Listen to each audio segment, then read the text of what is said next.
খিদের চোটে আর কেউ লড়তে পারে না, এত পরিমাণ কাজ হয়েছে আজকে। সব মিশা কথা।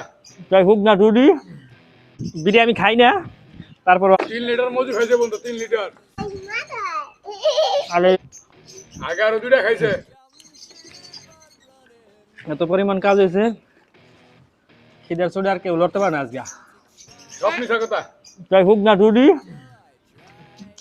আর কি আনছে, এই একটা কলা, এই 3 লিটার মজু খাইছে বলতো, 3 লিটার। আর হোক না বিড়ি, এটা কি পোষায়? বিড়ি আমি খাই না, তারপরও আনছে। আমার চলবে রুটি আর এই মজো, এই পর্যন্তই। আগে আরো 2টা খাইছে। ওই বোতলটা দাও, ওই যে মিশা কথা না কইতে, ওই বোতলটা দাও। বেশি খানে, আগে বড় 2 লিটারটা শেষ করছি, এতটুকু।